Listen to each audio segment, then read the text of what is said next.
Stage 10 in this 2012 Dakar sees the drivers bid farewell to Chile before they cross over to Peru on Thursday. On the menu today, 377 kilometers through the dunes and several fesh zones. In other words, not the easiest of stages.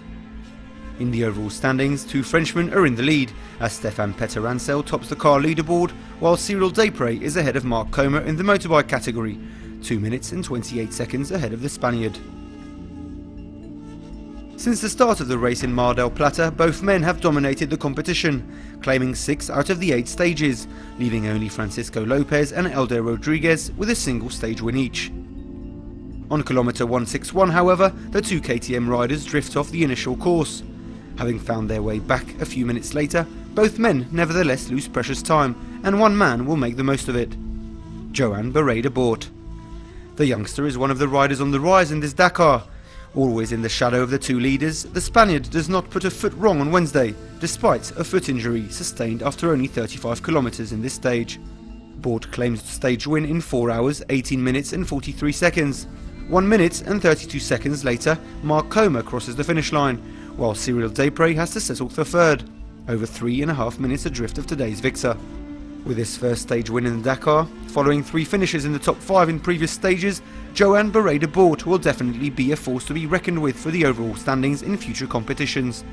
But today's leaderboard is still topped by Cyril Desprez, despite his difficult time on the road today. But the Frenchman sees his lead over Marc Comer decrease to a mere 21 seconds. All is left to play for. In the car category, the day started off in ugly fashion for Robbie Gordon. After finding a non-conformity on his Hummer last night, the commissaries had decided to expel the American from the competition. But Gordon's appeal meant he could go on this Dakar 2012, for the moment. Back to the race, and the fight between the Hummers and the Minis continues. Robbie Gordon and Stéphane Petter-Ansel are still battling it out on the dunes, and both men take the lead in turns in this stage.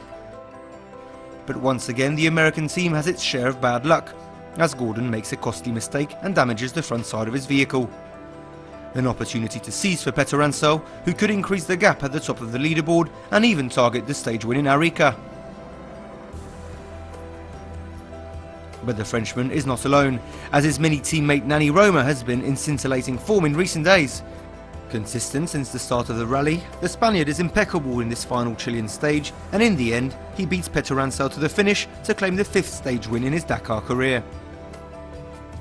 Roma makes the most of Robbie Gordon and Christoph Holovchik's misfortunes to grab 2nd place in the overall standings, while Stéphane Petter-Ansel is still firmly in the lead, over 19 minutes ahead of his Spanish teammate.